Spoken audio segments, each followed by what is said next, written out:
Good morning, good afternoon, good evening. Welcome into GarageBand Weekly. Yeah, we've got so much going on the show this week that I didn't even have time for our intro. I didn't get the thumbnail ready to show. Today on the show, we will be looking at going from GarageBand iOS to Logic Pro for iPad. Yes, if you are on the fence, if you've been considering it, thinking about it, maybe I do the free trial, maybe I've started checking it out, but I want to know a little bit more. Well, I'm going to share with you everything that I've learnt, all the little tricks and tips and tidbits along the way that have helped me understand how these things differ. And is it going to be right for you? Because guess what? Some of you out there, it won't be. It will be too much. You will not need all the features. And in fact, some of the additional features are going to frustrate you. But is it worth persevering? Or should you just stick with what you know? Either way is good. Like all things in music, there is no right or wrong. It is just your personal preference. And we'll find out today, completely free of charge. You don't have to dive in. You don't have to go it alone. I will let you know. And if you've got questions as we go through about that or anything else related, yeah, just put a big fatty old Q in front of your comment and I'll be happy to answer any questions that you may have. We are brought to you as we are each and every week by my GarageBand iOS FAQ. That's a lot of words. That's over here at studiolive.com/GarageBand. Over here you can find Logic Pro information, but you can also find my new 5-minute tip series. We are about to launch tip number 50 of that 5-minute tip series. And did you know that I'm 3 videos away from 3,000 total videos on this channel? In fact, this is the third to that. So, yeah, what do you reckon? Should we do a big 3,000th video? It seems a weird thing to celebrate that I've released 3,000 videos, but pretty cool between 2017 and now that there's been 3,000 videos here on Studio Live today. Anyway, you can go and check out all of the GarageBand goodness over there. We'll jump into some news and notes in just a jiffy, but firstly, let's say g'day to the fine folks here in the live chat. If you're not here live, we do GarageBand Weekly live every single week, and you can join us at 2 p.m. Pacific, 5 p.m. Eastern, 10 p.m. Greenwich Mean Time. Mean Time. Yeah, I guess it makes it the anti-penultimate show. G'day, Joel. G'day, Thomas Christ, our wonderful moderator. Hello to Cold Acre. Hello to Hugh Caldwell. G'day to Joel Crouch. Hope you are doing well. Scott Kid 64 Ultimate. Don't accept anything that's not Scott Kid 64. Kid 64 regular, no good. Always go ultimate, 98 octane Scott Kid at least. Something like that. Thank you to Rise of Dark Leela, who is giving you all the ways you can support me here on the channel there. Thank you to you, and thank you to everybody for being here.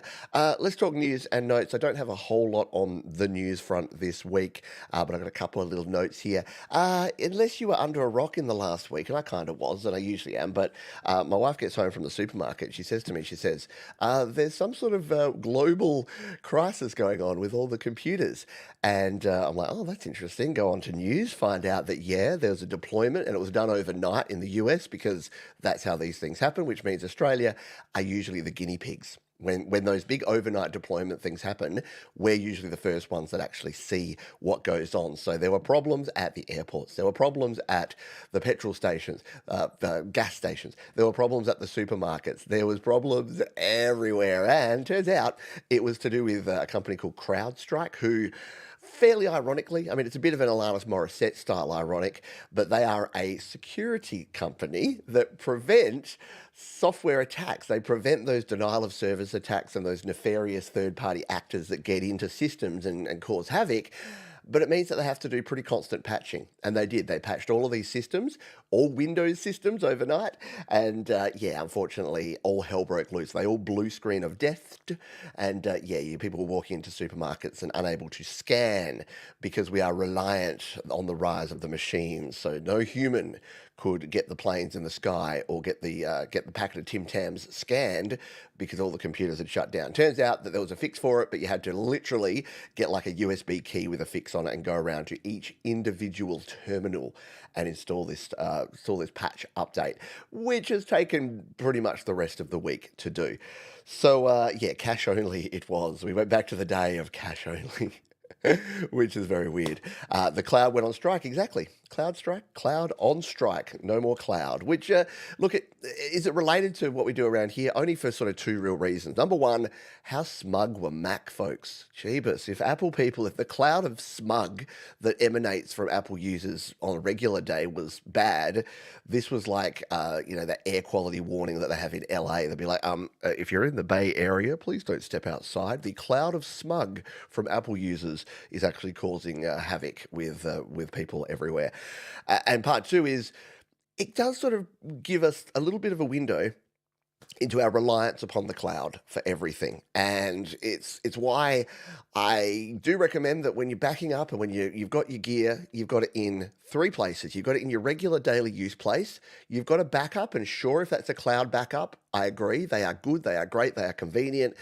But consider a physical backup. Consider grabbing yourself an SSD. Go to the Studio Live Today Gear Guide or wherever you like. Grab yourself a hard drive, a flash drive, have a server, have an extra hard drive that you have on your computer, and back up your stuff. So have a local backup, because we do. We rely on this stuff. And imagine if you're in the middle of a big project and you were relying on cloud stuff. In this case, it was an iCloud.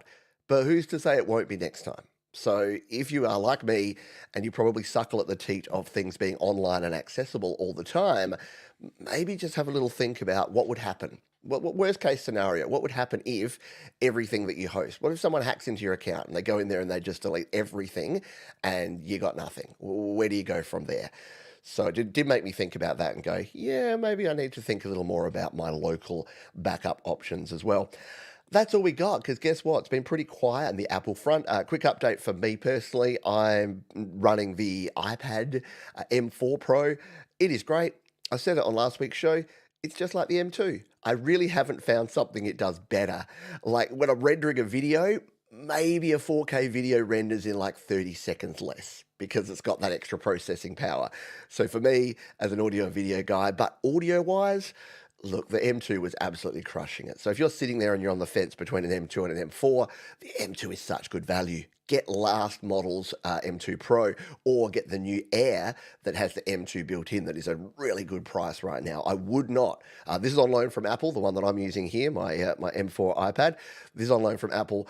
I wouldn't buy one myself right now. I would actually wait until the M5 or something else and then go with the M4.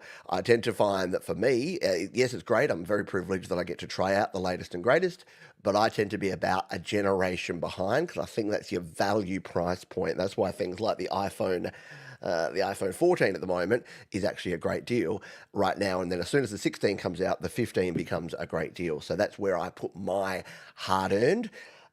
When Apple want to send me the latest and greatest, I'll check it out and go and show it to you folks. So that's it. Thomas says, "'Tis true, had an SSD die on me that only bought like a year ago." Yeah, and that's the thing. SSDs in particular, we all swapped from those spinning hard disks, didn't we, to SSDs. I've probably had just as many SSDs die as hard drives. In fact, there's some clunky old hard drives that are those old like Western Digital 40 gig ones that we all had back in the day that I've got sitting in enclosures that have been in the cupboard on the shelf for like 10 years. And I plug them in and they're fine. Yet SSDs, because of the nature of flash memory, which we won't go into a whole deeper detail, only has a limited number of read-write cycles. And then it kind of just stops, and you never really know when that stop is going to be. And look, as Robert says here, feel like I'm living in the dark ages with my M1. It's so incremental, Robert. To be honest, in M1, I wouldn't update an M1 right now unless you are finding significant challenges. M1's going to crush the vast majority of what you do, unless you're doing a whole heap of high-level, heavy-lifting 8K video stuff, or you're using all the plugins and all the AUV3s in the world in Logic, then you're probably going to be fine. Let me know if that's not true, because I'm not currently using an M1. But even using my 2020, my old A12 processor, yeah, it does really well. Like, I haven't found too many bottlenecks with that, but I'm a kind of basic kind of guy doing my own things. Yeah, exactly. All the old, as long as you don't drop them, that's the one thing you can't really do. If you drop a spinning drive, especially if it's spinning at the time, and you crash those heads, then you're SOL, which, as we know, means sort of out of luck. Are we ready to dive into the main topic? I think we are at the 10-minute mark. So This is going to be pretty casual. This is going to be a bit of a back and forth here. We're going to go in, and what I've got planned is I've got a project in GarageBand. I'm going to dive into this GarageBand project. I'm going to talk a little bit about what I love about GarageBand and why I continue to use GarageBand to this day. We're then going to open that very project over into Logic Pro, and then we're going to talk through some of the differences, some of the things that you're going to notice immediately, some of the little traps and pitfalls that you might come across, and even some things Logic Pro don't do that GarageBand does. Yeah, a lot of people are hitting this wall where they're like, where's the French horn, Johns? Why does GarageBand have a French horn and Logic Pro doesn't? You told me it was good. And I'm like, don't know what to tell you, bro. Except you can bring the French horn across by exporting a project. Anyway, let us dive in, shall we? And take a look. So here is my iPad. And what I've opened up here is a project. I thought this was the perfect project to use. Why? Because it's my song called Perfect. So if you were around when we wrote and recorded this one, we've got a whole bunch of vocals in this track here. We've got a whole bunch of acoustic guitars in this one. We don't have any electric guitars, so maybe that's one limitation. We won't be looking at things like guitar amps very much in this one. Maybe we'll touch on them a bit. We've got a couple of virtual instruments here. We've got electric piano and we've got the organ. We've got some bass and we've got Jade Starr's wonderful drums that have been split out here across a bunch of different tracks. So I figured this was a good project because it covers a whole lot of different stuff, and we can go into a bit of detail with this. So if you haven't heard this song before, it sounds a little something like this, which we'll do because we need a little sound check. So let's have a listen.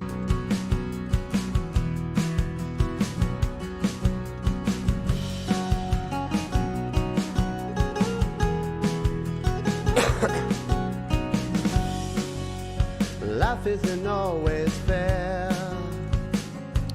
There you go. So this is my song called Perfect, and yeah, it was written a few years ago for my EP that was originally called Mayhem. I decided to call it Maybe. It was in 2020, and I called it Mayhem, and then I'm like, nah, there's enough mayhem going on in the world right now. I'm going to call it Maybe, because it's like, maybe the future will be bright. We don't know, man.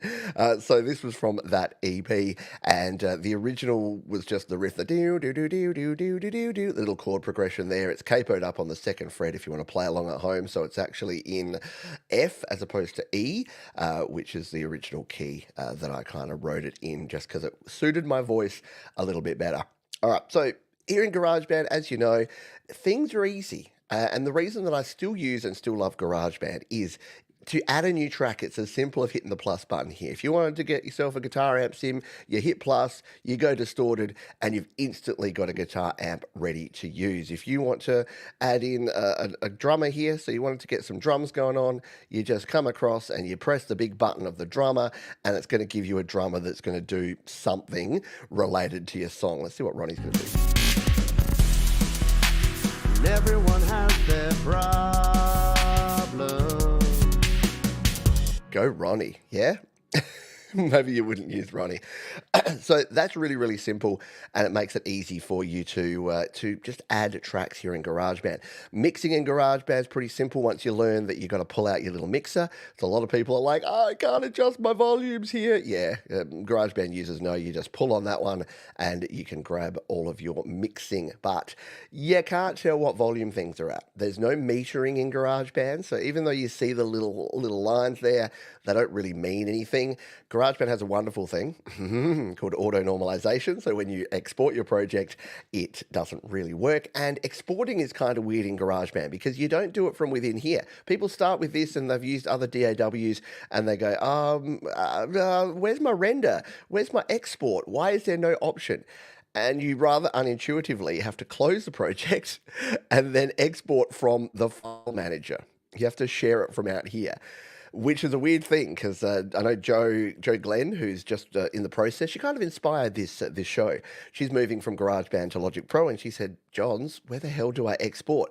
Logic Pro is more like other DAWs where you export from within the actual app, which kind of makes a lot more sense in my humblest of opinions. So there's some fairly big differences here. In terms of your settings are pretty basic here in GarageBand. Even though we have advanced settings here, which has a few more different options in there, it's all pretty basic. There's not a whole lot we can do in the way of settings.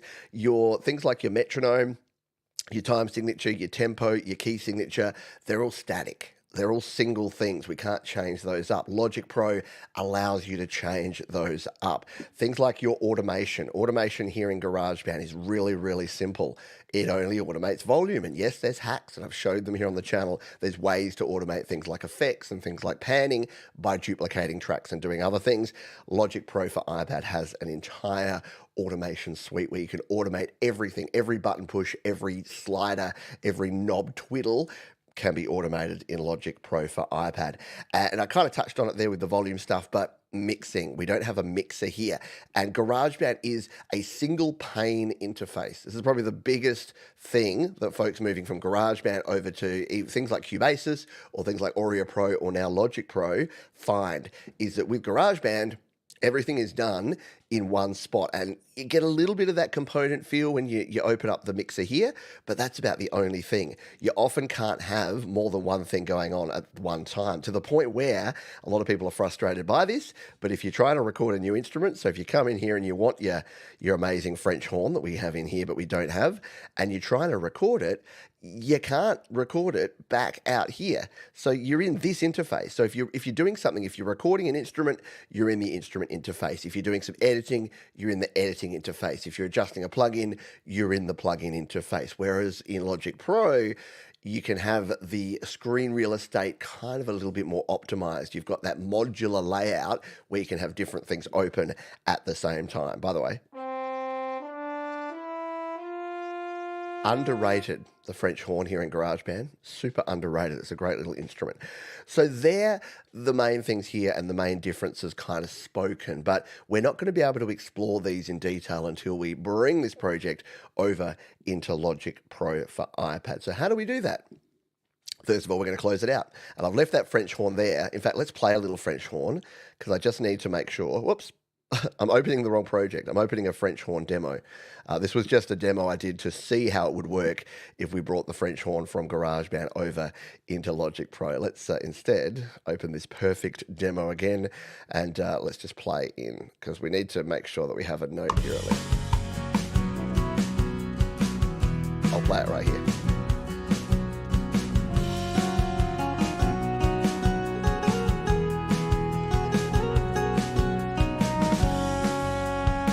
Bloody black notes. Anyway, we can edit that, and I'll show you. I'll show you how we can edit that when we dive over into the other one. This cough, by the way, just quietly, don't get the latest version of whatever friggin' flu's going around, because, man, this cough I've had for 6 weeks now. It's a pain. All right, let's close out of this one. So to open this is really simple. All we need to do is actually jump over into Logic Pro. Here's my Logic Pro, and if you're brand new to this, you can try Logic Pro for free for a month, and then you need to decide if you want to keep it. And depending where you are in the world, it'll cost you around $50 a year, around $5 a month, or your local currency. So, is it worth it? Let's find out. Let's dive in and find out together, shall we? So I'll go here into my iCloud Drive again, as we mentioned in the pre-show. I keep everything in iCloud Drive, but it does keep a local copy of most of my stuff here too. So we're going to open up this one, Perfect GarageBand to Logic Demo. When you open up a song from GarageBand to Logic Pro, it will give you this saying, hey, we're going to convert it for you. Are you good? Yes, I'm all good. So we're going to open up that one and bring it across here. And here's what that exact same project looks like in Logic Pro. Now, at first glance, there's not a lot different going on here. There's our drum tracks. They're green. There's our audio tracks. They're blue. There's our MIDI tracks. They've got the little electric piano and organ. Like, everything here is quite similar. Slightly different color there of that vocal, but everything here looks almost exactly the same. And this is the thing. It is easy to pick up and shift across from GarageBand to Logic Pro, but there's also some little traps and pitfalls, and that's what we wanted to talk about in this video here. So the first thing that you are going to notice is that modular interface. So what do I mean by a modular interface? Well, here, if we want to go into our mixer, we tap here, but look at this.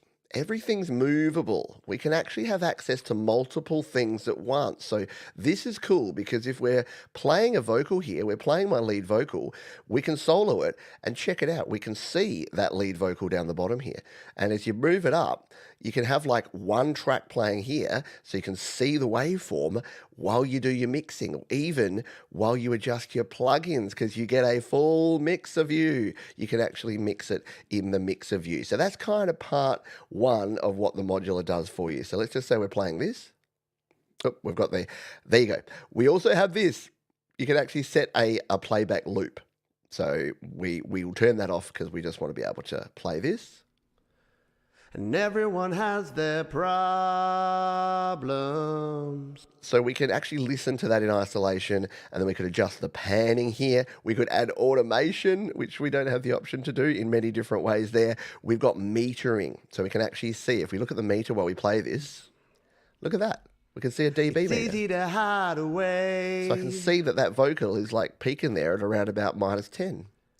And harder to find. In fact, you can see it right there, -8.4. But I know this for sure. And you're probably already seeing that over here on the very far right, we have a stereo out. So yeah, you've got a master volume fader and a stereo out. So all those hacks you have to use in GarageBand to get a master out track or to adjust your master volume using the EQ trick, you don't have to do here. Everything is here. So I wanted to say that because the number one thing that Logic Pro can do is do things you have to work around in GarageBand, but do them organically. So everything, every frustration that you've had, every video and every sort of, here's some great GarageBand hacks that I've done on the channel have basically been fixed in Logic Pro. Not all of them, but most of them. So that's your modular interface. The other things we have with the modular interface are things like plugins. So you can open plugins, but here's the thing, you can open plugins and mixer and your editor window at the same time. So if you were tweaking plugins, you wanted to still have visibility of your mixer and you wanted to see things. Now, here's the thing, I'm using an 11-inch iPad now, and I must admit, as much as I love it for portability, it doesn't have as much screen real estate. So as soon as you start opening too many things, it gets a little bit hectic. Here's the tip for that though. If, like me, you get into overwhelm really easily, your number one tip is to double tap down here. Get back to what I call the GarageBand Zen state. So if you are like, let's just say you've opened this, you've opened this, you've opened this, you've opened this, you've opened this. You have 4 different sections open and you're using them all at once and you're like, oh, I'm so confused, I'm lost. Double tap in a blank space on the bottom and you'll go back to your safety zone. I'm saying this for you, Joe, because I think you'd be like me. You get to that point where you're tweaking something and you're like, I don't know where I am anymore. See, sometimes you just leave the app that you're so confused. So if in doubt, double tap on the bottom there and you'll get out of that modular interface and back into this nice, clean GarageBand interface that we have here. Let's talk about effects. Effects are very different in here. So you saw in GarageBand, the effects that we have on each track, excuse me, you hit the little mixer button and you dive into those effects. Different here, all of your effects are actually here under your effects knob. So you can come in here and you can adjust these effects. So if we go to, say, this one here, you've got all of your effects there in a row. Works the exact same way, but you have more visibility. So instead of having a vertical list like we do in GarageBand, you have a horizontal list and you have all of your effects in order.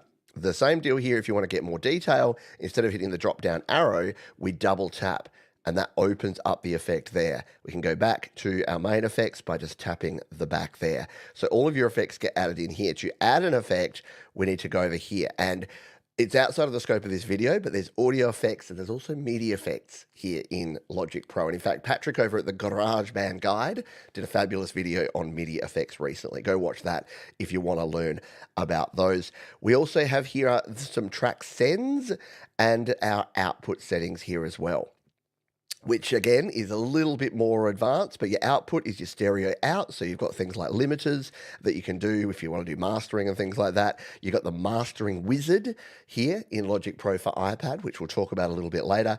And again, you can add audio effects to the overall output as well as the tracks. And sends and receives, again, a little bit more of a long-term topic, but basically allows you to do what we do with master effects in GarageBand. So instead of just having one master reverb, one master delay, you can set up a master flange if you want. You can set up multiple master reverbs and then use your buses to send things from one track to another. It's just like having a mixer. So again, because you have your mixer mode here, you can set up sends and receives so that down here, you can see I've got an echo and I've got a reverb. So these are just brought across from GarageBand.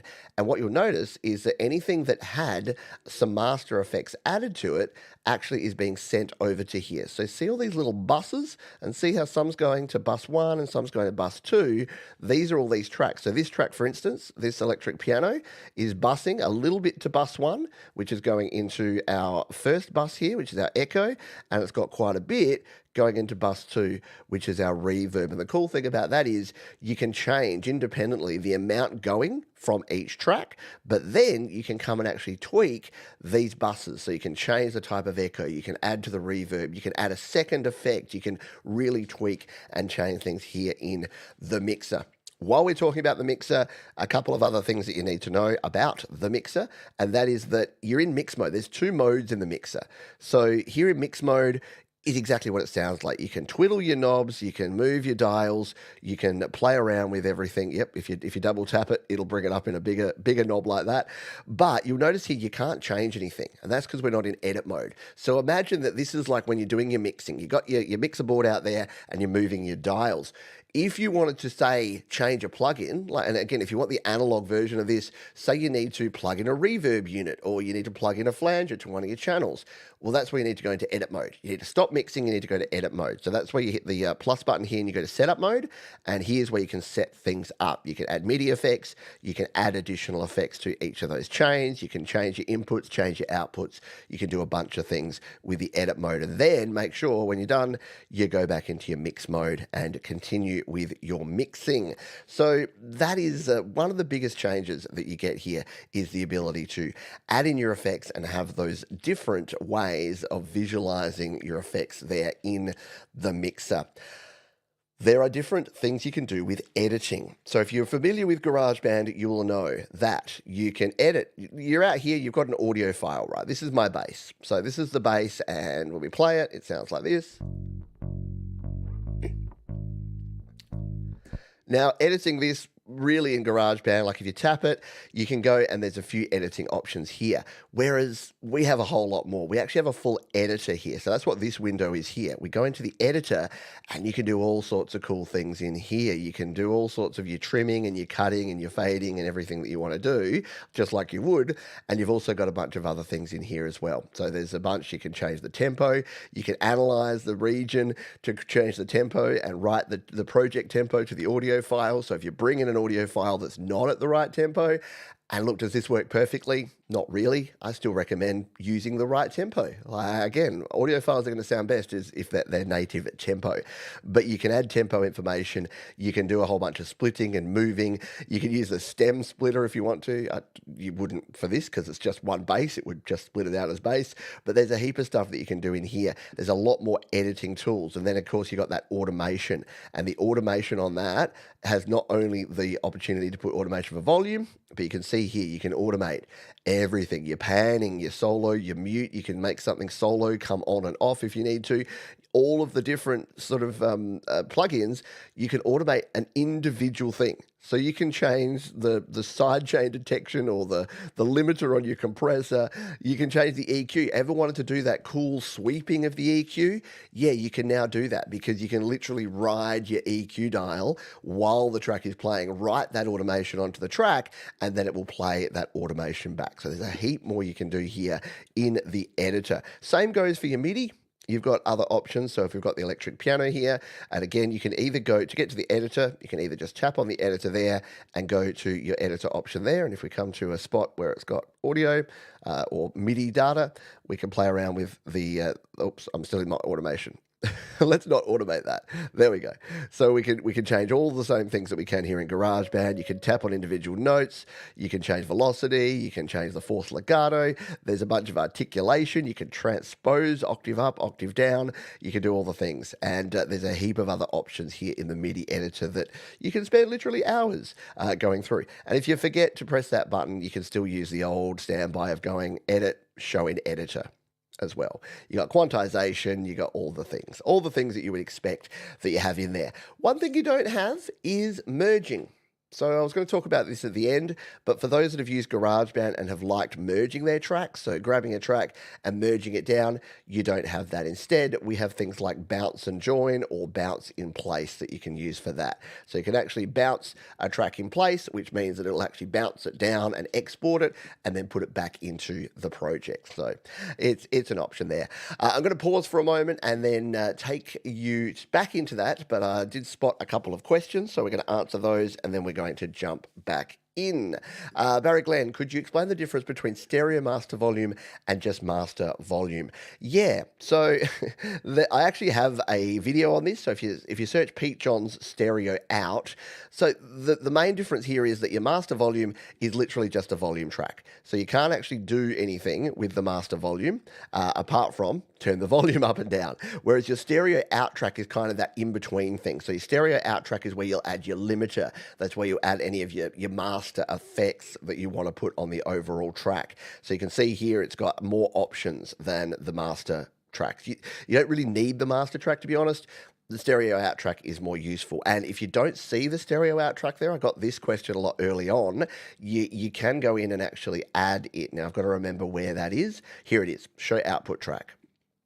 So if you're not seeing the stereo out track, make sure that you've come in here to your three dots and hit show output track. It'll show the output track right here on your editor window, and then it will make sure that it's also here on the, and this is where you'll need to do things like if you wanted to fade out the end of the project, you'd use this stereo out track. You'd add automation to the stereo out track so that you can fade it out right there. Hello, Costa, The Secret Legacy. I hope you are doing well, my friend. Thanks for being here. Let's see if we've got any other questions. Yeah, there you go. That's exactly it. Really gives you a cool glimpse under the hood. Exactly, it does. When you're looking in here, you can see what GarageBand's actually doing under the hood with those sends and receives and things that they're doing. Yeah, and stem splitting is very cool as well, indeed. Yeah, never touch the master volume, sits at 0 dB. Make sure all my tracks have plenty of headroom, peaking around -6 when recording. There's wiggle room for mixing. Exactly. And there you go. There's my video on the stereo out track. Absolutely. My question is more technical. Can stem splitting remove delayer effects from old analog recordings? Not really. Yeah, look, there's processing that can do things like that. Not stem splitting specifically, Costa. You're more looking at kind of the stuff that like Peter Jackson used for those Beatles recordings, which is, there is some consumer grade stuff. So Isotope makes some of it. It's not really on iOS at all, but Isotope RX, I think, and I think some folks here in the community have used them before. But yeah, if you want to do things like removal of delay, or removal of reverb, cleaning up of audio, removing some of those artifacts that you get from doing the stem splitting process, yeah, you need to invest a little more. So do some research and search. Go to YouTube and search Isotope clean audio or Isotope remove a reverb, and you'll find a bunch of folks showing how they do that. All right, let's dive back in. Again, thanks for the questions. If you have more questions, just put a Q in front and we will cover those. So we've looked at the browser. Actually, we haven't. That's another point. Let us move on and talk about the browser. It's one of the key differences between GarageBand and Logic Pro. I'll just come back here for one quick jiffy and just get this set up. All right, we're good to go. We can come back now. Zoop. So the browser here is fundamentally a different way of adding things. And when I say things, we're talking instruments, but we're also talking patches, which I'll explain in a moment. We're talking effects, we're talking presets. Instead of you going to your track and adding the things there, pretty much everything you want to add to a track is over here in your browser. So it's a fundamentally different way that GarageBand and Logic Pro manage the assets, manage the things that you can add in there. So let's open the browser and take a squiz. Now, the first time you open the browser, It's a little bit confusing because you're like instrument patches, audio patches, loops, samples, plugin presets, patterns, my instrument patches, my... So what is this? Sound library. So let's start with the simple stuff. Sound library, that's where your sound library is. Just like in GarageBand, you open that up, there's all your packs, you download them all, and it does make it easy here in Logic Pro because when you first start out, just hit Manage Packs, and you can actually just hit the Get All button. I, for some reason, don't have all. What don't I have? I don't have the Ellie Dixon pack installed on this one, or the Take a Day Trip pack for some reason. Probably removed them when I was doing some demo stuff. But to get a pack, just hit the Get button. Or if you want them all, hit Get All, but you will be talking 30 gigabytes of stuff to get all of those. And what they all do is they all put their loops, their audio patches, their instrument patches, all here in the browser. There you go, my download has been completed. So instrument patches are what you'd be pretty familiar with. So this is like virtual instruments. So to add one of these, we can actually tap and preview it. And say we want this 7th player sound, we can just tap and drag it and throw it here, and it will create us a new track using this 7th player. And this is kind of the weird thing, because you'd hear that like some of these are rhythm tracks, and you're like, well, how is that an instrument patch? Like, how can I use that over here? Well, that's the cool thing. Check this out. You can add it, and it gives you the whole kit. So you can actually play instruments that would normally you would think, oh, that's just going to be like a pattern. I could just put this out here. But no, if they're instrument patches, they actually go on as an instrument and then you play them. And I'll show you how you play them in a little bit of time. So that's your instrument patches. What is audio patches though? This is the confusing one. This is like your vocal settings. This is like your amp sims. This is like anything that you're putting real audio through and it's processing it. So you can consider it a collection of presets, basically. It's not presets, but it kind of is. So for instance, if we go to the voice audio patch here and say 80s vocal, then we can actually create a new audio track by dragging this down and plonking it there, and there's our 80s vocal track. It has nothing on there except it does, because look, it's got all of this. It's got a channel EQ, it's got a compressor, it's got the heavenly chorus, tape delay, and some platinum verb. So it's added all of that to this track. It's added all those plugins as presets, but it's not a preset because that's something different, which I'll show you in a sec. I know it gets confusing, but once you use it for a few days, it all comes together. So if I've got that audio there, I can either record audio in, just as I do, and I didn't really cover this, but recording is kind of the same, except we have no input selected, which I'll show you in a moment. So recording, we can record something in, or let's just say we move some vocal. Let's just grab this vocal and copy it and paste it. And your copying and your pasting is pretty similar here as to what you've got in the GarageBand. Paste at playhead, or actually there is a good thing. See how I said paste at playhead there? But you know how sometimes, this is a good one for those that use GarageBand, if you ever want to copy something between tracks and it doesn't go in the right spot, well, guess what? They fixed it, because you can tap here and instead of paste at playhead, you can paste at original position. And it will actually line it up where you copied it from. How good is that? So no more like, oh, was that bar 4 or bar 5? Or you had it slightly before or after and it just doesn't line up. Now it totally lines up. So now we can listen to these vocals. Life isn't always fair. With all these 80s presets that we've got here. Yeah? And everyone has their problem. Pretty cool. Now, we talked about presets. So what's the difference between a patch then and a preset? Well, now that we've got this set, if we come here into our plugin presets, we've got nothing because we've got nothing selected. These presets are for each of our plugins. So you can consider an audio patch a collection of plugins with presets already on them, and then you can come in here and you can change the preset. So if I wanted to change this heavenly chorus to more of a fast chorus, I can do that. And you can see it updates it. It changes it as we change it here. So I can use the plugins to change things there. You can also use plugins over here on your virtual instruments, because they will also have things like your Alchemy synth. So in this case, this 7th player is an Alchemy instrument. So it's got its Alchemy synth settings right here. I could actually change those up. So I could change the patch completely by making this an 808 bass, or making this the cloud base, and then it will actually change, and then we can double tap here to change everything. So it's a different way. It'll take you a couple of probably days, if not weeks, to get used to this, that you're talking instrument patches, audio patches, and then plug-in presets. They all work in conjunction with each other. Patterns I won't even really cover here because they're a different form, and you use the step sequencer, which again, I've covered in other videos, but it's a little outside of the scope. So if you want to get into step sequencing, you can use the patterns there. Loops is exactly what it sounds like. This is where your Apple loops are. So instead of opening your Apple loops up here in the top right, you just go to your browser and find loops. And the good thing about Logic Pro is it has some amazing search capabilities. So you've got not only these ones here where you can say, all right, I want a bass loop and I want it to be a hip hop bass loop, and then you can start sampling them. Right? That's the fart bass. And then you can just bring them in by just tapping, dragging, and dropping them onto an audio track. And there you go. You've created your loop. But you can also search. So if we clear all of those, you can also filter here by all of these different things, all the sound packs and all the different things, or you can search. And the search is actually not too bad. So if we go fuzz bass, then you can quickly find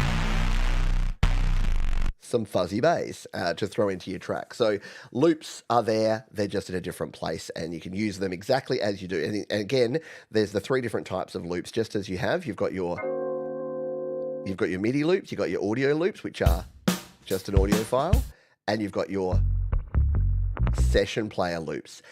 Because we don't have just drummers, we got session players, baby. We got bass and keys and drums as session players. And the reason I'm not covering that is that we know that. Like, yeah, the difference between Logic Pro and GarageBand is we have stem splitter, we have chroma glue plugin, we have the bass player, we have the keys player. I've covered those ad nauseum. I wanted to cover more of the intricate, detailed stuff in here that you're actually going to come across when you first start using this. Samples are, again, very, very similar to everything else that we've talked about, and you can use these in much the same way. They're just more of that kind of one-shot kind of sample. And you can use these both just by themselves, or you can create your own drum kits. Because, again, outside of the scope of this video, but you've got a whole drum kit designer here in Logic Pro for iPad. So yes, you can do what everyone asks me and wants to do in GarageBand, which is create your own drum kit with all your own drum samples, or with a bunch of different samples, or borrowing bits from each and every other kit. So that's it. Down here, you've got your My Instrument patches, My Audio patches. This is just your presets. So this is where you've saved things in there, and handily, there's recently used. So they're the ones, if you use something a lot, it'll show up down there. So that's your browser.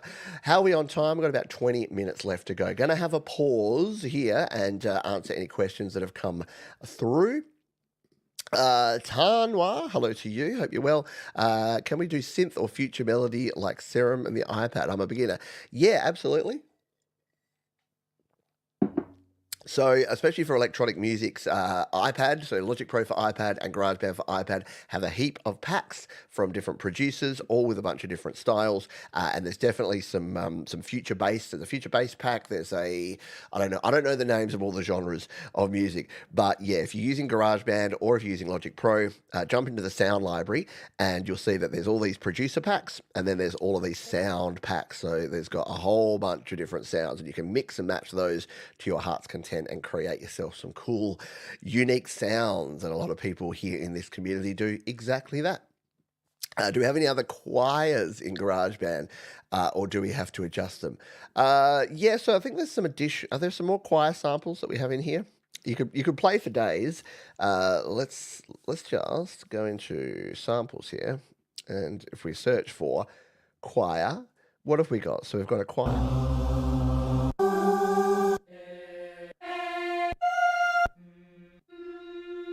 Yes, short answer is yes. So there are, and I don't think all those choir samples are in GarageBand. They've got a few. Decent Sampler is another one that does have some good sounds. And check out Jade Starr's videos on Decent Sampler. Saxophone we don't have. There's no good saxophones outside of Sensual Sax, which is my go-to sax plugin, which has its foibles, but is pretty cool. You can check that out. Search Pete John's Sensual on the YouTube, and you'll find my videos on sensual sax, and that works in GarageBand as well as Logic Pro. Alrighty, let us continue. Where were we up to? I'll go back over here. Hello, Spicy Tempo. Thank you for being here, my friend. Yeah, feel free to catch the replay. When you save a project in Logic, how can you get the updated one numbered?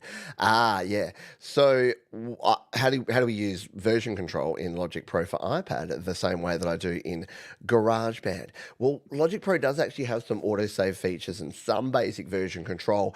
I'm a creature of habit, so I still use my same methodology that I've used before, which is when I come out of here is to tap and hold and duplicate, and it just creates that second version. So Barry, to answer your question, here I tend to just do exactly what I did before and save it as a new version, and then it creates my version 2. At least it should. I'm in recent. I don't like being in recent. Take me back. Logic. So it creates down here. So then you can go into version 2, and then that'll load up, and then you do your stuff, and then you come out, and then you tap and hold out here in your project, and duplicate again, and you'll get version 3, and so on and so forth. I just find that that's the easiest way to do it, rather than trust the systems that they have in place. I'm a control freak when it comes to stuff like that. I need to be able to control it. All right, let's jump back into here, and again, we're scratching the surface here, folks, because there is so much. There are so many differences. It's both subtle and obvious. I'm trying to cover the more obvious ones here. We've talked about export. Importing is a bit different as well. So you don't have your GarageBand import folder. Instead, what you need to do is go into split view and open up where your files are, and then you can actually drag them directly in. So I've shown this in other videos. I won't go into detail here, but it's literally drag and drop. And you can drag and drop MIDI files. You can drag and drop audio files. You can do your own thing there. So we'll just go back to full screen here. So yeah, that's importing and exporting. Automation we've talked about a little bit. Arrangement. So you've got a bunch of different arrangement tracks up the top here. So the chord track is something that's new that we can play around with. If we go to customize the global tracks, you can see here we've got a heap of different tracks. We've got a key signature track, time signature track, chord track, tempo track, and markers. The sad thing is that the GarageBand section markers are not brought across here as markers. I wish they were. It was a decision Apple made to not have that compatibility because there are no sections here in Logic Pro. So to be honest, one of the things I miss the most, because I use sections a lot, I know some people don't, but I use sections to separate out my projects in GarageBand. They don't come across here. But the trade-off is you get yourself a time sig track, you get a key signature track, and you get a chords track, but it won't auto-analyze any of that. So you do then have to manually set, although it has got F sharp. F sharp is the key of this whole song, but not this particular, not all the way through. So I'd have to actually change the chords if I wanted those chords tracks to be in there, if I was using, say, some virtual instruments that needed the chords track. So, and you can show them or not show them up the top there. Options. I talked about how simple the options are in GarageBand. You don't have to touch a lot of these, but there's a few that you might want to come in here and have a look at. So you've got your audio settings here, your buffer, your input-output buffer. You want that low for recording and higher for mixing. So if you're finding that you're getting lots of latency, turn your buffer down so you actually have control over that. You've got the ability to control your input and output devices. So I'm using my Steinberg here. You've got some recording options here. I would make sure that this is on WAV or AIF, and your bit depth is at 24-bit. It does also have 32-bit float if you are using a compatible device there. So you don't have to get too stressed about any of these, but there are some additional settings. And then there's settings that kind of sit under things. So you go into the project settings, and then there's a bunch of other things here for all of your recording settings. So yeah, there's settings upon settings. You can even tune to 430 for all those people that want those healing frequencies. You can tune there. And here under audio, there's this general setting here that has a bunch of additional ones, including the low latency monitoring mode, which is a good one to explore if you're having problems with latency. So a heap of different options and settings in there as well. What haven't we covered? We haven't covered zooming. So this is a big advantage, in my opinion. One of the challenges that I always have with GarageBand is you are absolutely just set with where you are. So if we come into the GarageBand project, yes, it's a nice view here, but it's unchangeable. So we can zoom sideways, so we can zoom in and zoom out sideways, but there's no ups or downs. So you can scroll up and you can scroll down, but you can't get any additional information or squeeze things together. And that's one thing we can do here in Logic Pro. So if we come back to Logic Pro, same project, we can squeeze it up a bit, right? So we can actually stretch it out if we need some more information, or if we want to look at some of this MIDI data in a little bit more detail, we can stretch it out like that, and we can squish everything down. So we can really consolidate things down so that we can see more on the screen at once if we're playing along. You've also got your sideways movement. So it's just a little bit more flexibility, I guess, in terms of being able to zoom around. The other thing that is completely different is the way that you control your instruments. So I said we'd return to this before. So we've got this instrument over here. How do we play it? Where's our bit to play it? Well, that's this final little button down in the corner here. This is our play surface. That was kind of cool. And unlike GarageBand, you've got options here with the different play surfaces that you can use. So over here on the left, you've got keyboard. You could also play any instrument you like as a guitar. And then you can lock it in like that, which I didn't mean to do. Come back to your keyboard. Sorry about that. That was weird. I should use a different instrument. You got drum pads. So you know how I showed drum kits before that you can bring in here? You've got drum pads. So look at this. You can...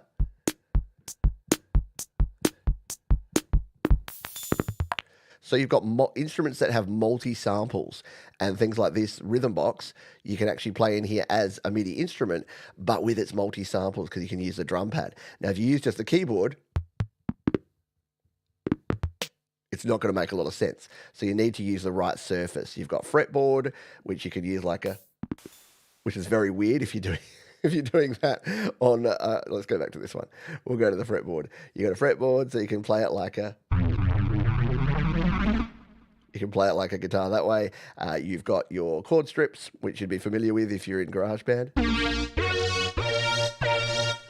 And you finally got your guitar strips. So, yeah, you've got all those options there to play. And you can lock the play surface so that it won't move around as well as you're playing it, which is kind of handy. Everything else is fairly similar in here to what you'd have in GarageBand, but it just gives you a lot more flexibility with how you're actually controlling those instruments. And, yeah, you can see, especially when you're using those multi sounds, you're going to have a lot of better time being able to use a drum pad to play that.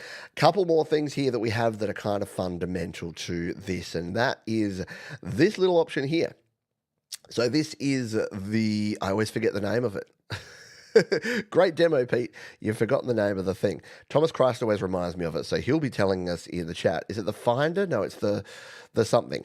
Basically, if you are trying to do something here in Logic Pro and you can't work out why you can't do it, press this button, because it's probably in these settings out here. And you can see there that we've got track settings, but we've also got region settings that we can play around with here. So things like your transpositions, your velocity offsets that we're doing in here, your transposing between different keys, your changing of your icon, your changing of the colors of things, quantization there again, fading, fade starts, fade in and fade out starts. So all of that is out here. And this is what I took a long time to get used to, because I'm so used to GarageBand where everything you can do is here in the menu, right? It's always tap, tap again. Whereas in Logic Pro, it's tap, go to the region selector thingy, and then find it out here. And this is where you're going to be able to change all of those settings that you can't seem to find and you don't know where they are and they should be there.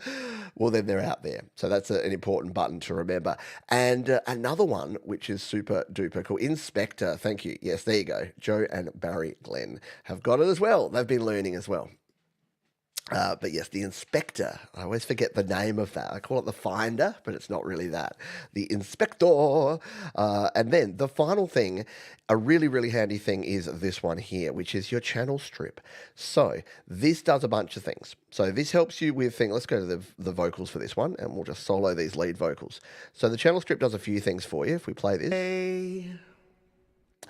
You can control your volume. You can control your panning. So it's like a little mini version. But if like me, you get very confused and lost when you're mixing over here, I do a lot of my individual tweaking in the channel strip view because you can view everything else still nice and clean. But if you want to adjust things like your panning left and right, you want to adjust your volume up and down, you can see everything you need, including your metering, right here. And harder to find solutions. And the other cool thing is at the top here, you've got your inputs and your monitoring as well. So when you're recording, you know how it said it couldn't record before because it didn't have an input set? Well, that's because you need to actually add an input. So here on this one, this is this new track that we added with these 80s vocals. The reason when I hit record, it wouldn't record is I had to come in here to the channel strip and tell it where to record from. So to tap at the top here and say input, your input is going to be from your Steinberg UI22C, although not stereo, because we'd want it to be mono, and we want it to be from input 1.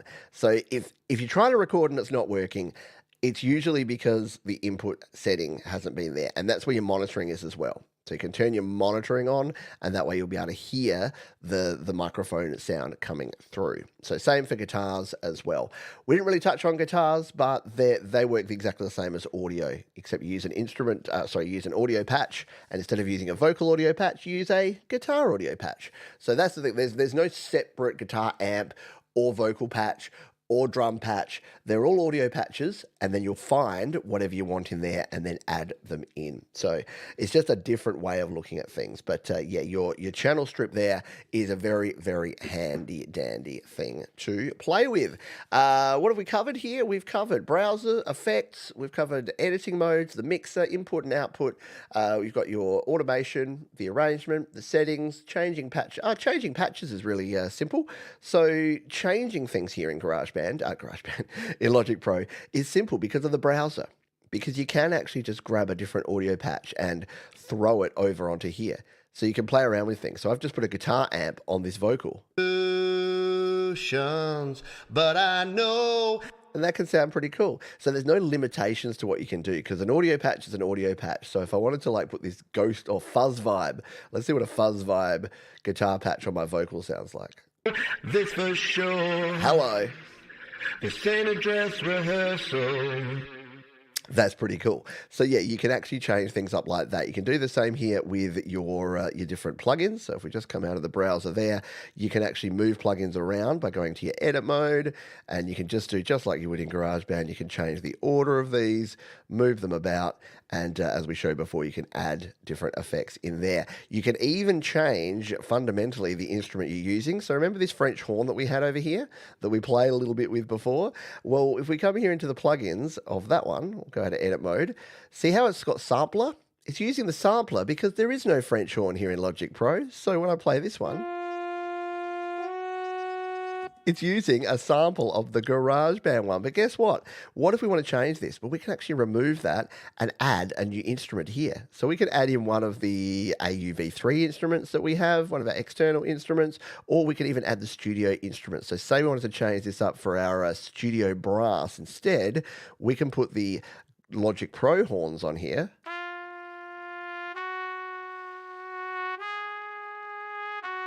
Sounds like that that Chuck Mangione tune. And then you can come in here and change this if we don't want trumpets. We can go like a whole jazz section playing this with some horns and get something like this.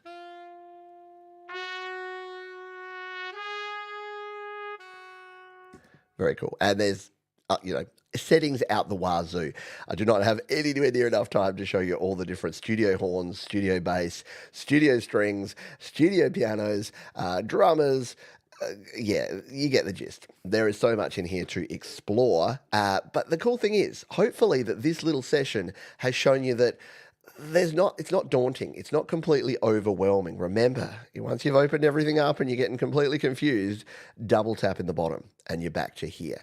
So there's some simple ways, but there's a lot under the hood here. And if you're watching this and you're going, all those cool features sound amazing, yeah, dive in and take a look. Free month, give it a crack. Let me know your questions. Dive into the Logic Pro playlists that we've got here. In fact, if you go to logicipad.com, I've got everything set there for your perusal. So this one is just at logicipad.com, or you can get to it at the top here of the webpage, Logic Pro for iPad. I've got all the updates. I've got my complete beginner's guide, and I've got my whole playlist of tutorials. And at last count, okay, that didn't work at all. YouTube refused to connect. So what I would recommend instead, if that happens to you, always happens when I'm doing a live thing, is come into here, search John's Logic Pro, and it'll bring you to all of these. The beginner's guide there, and then the next one here should be, yes, it should be this, tutorials, 57 videos and counting, everything there from the beginner's guide all the way down through all of the tips. So if you're looking for something, including all those new cool features in version 2 that we didn't cover in detail in this video, they are all there. And my tip for you is to just search it out. So we're asking for that stereo out track before. Pete John's Logic Pro stereo out. There you go. So if you're trying to find something about a particular thing, I've probably covered it. And if you search my name and Logic Pro and then the name of the thing, it's almost definitely going to be there. Thank you. Yes, Thomas has given the correct one there. Alrighty, there you go. Do we have any final questions before we finish off? I don't think so. Can you use an iRig to 3.5mm input? Yeah, you can still use analog if you use an analog to digital converter on the newer iPads that can run Logic Pro. Look, I know you get great sound, Scotty. I know other people that get great sounds out of analog gear still. If it works for you, use it. It's getting harder to do now because most of your devices don't have a headphone jack, but you can still use your Lightning or USB-C to 3.5mm adapters to get that in there. But wouldn't hurt to have a look at something new at some point, because yeah, your audio interfaces are going to help out. Thank you, Barry. Thank you, Joe. I hope you got some value out of this, and thanks for being the inspiration. I know you are not alone. A lot of people have been reaching out to me saying, "Johns, I want to take the plunge, but I love my comfort zone of GarageBand." And look, I do too. I still love my comfort zone of GarageBand. When I'm playing around in here and I'm getting lost, and I'm like, there are times where I just go, because this is just my comfort zone. But the more I use it, like most things in life, the more you use it, the more comfortable you get. And despite the fact that I can't remember the word inspector, everything does come together. Once you understand the fundamental difference that you've got your browser there and everything is based around an audio patch or an instrument patch or a plugin setting, then you're kind of cool. And as soon as you realize that your mixer is there and it really does help you out, but you also don't need it all the time. Don't even worry about it when you're tracking, because you can come and mix later. And again, if you want to mix in isolation and a little bit more of a GarageBandy way, you can always do what I do and just use your little channel strip there. So you can actually have everything there and mix a little bit more like GarageBand. So hopefully that helps everybody out. And if you do have further questions, what did I miss? What didn't I cover? Well, a lot. We kind of scratched the surface here. But don't forget, I'll be doing the Songtember challenge coming up. Can you believe Songtember is in 5 weeks, people? 5 weeks till September and Songtember. I know you're probably not wishing your summer away if you're in the Northern Hemisphere, but if you don't know what Songtember is, go to studiolivetoday.songtember right now and check it out. If I'm smart, I've got last year's linked there. Let's see how smart I am. How smart are you, Johns? studiolivetoday.com/songtember. Let's see if Johns has done his homework. There we go. There you go. There it is. So you can actually jump in there to the 2023 playlist. If you're looking at learning Logic Pro, guess what? I'd only been using Logic Pro for 3 months when I did this entire song. It was my song choices. It was a very complex song. It had multiple key signatures, multiple time signatures, multiple tempos, and a whole drum stack in there that Jade Star did. So yeah, it was a great series last year, and this year, who knows? I think it'll be even better. Thank you, Truth Hurts. Well, I forgot how much we missed having you around. Make sure that you come and hang out with us again real soon. Yes, remember the songs of Songtember, and you can find out all about it at studiolivetoday.com/songtember. We've got a little overtime, so I'm going to say our fond farewells here now. We'll be back again next weekend. We've got a podcast for you. We've got Your Music Live. We've got a happy hour. We've got another episode of GarageBand Weekly, so it's all going to be happening. And then we're into August. So throughout August, we've got a few little changes, a few cool things that will be happening throughout the month. So keep an eye on all the usual places for all of the information. But until then, please, folks, be kind to yourself. Be kind to others. Keep creating. And I'll see you next time right here on Studio Live Today.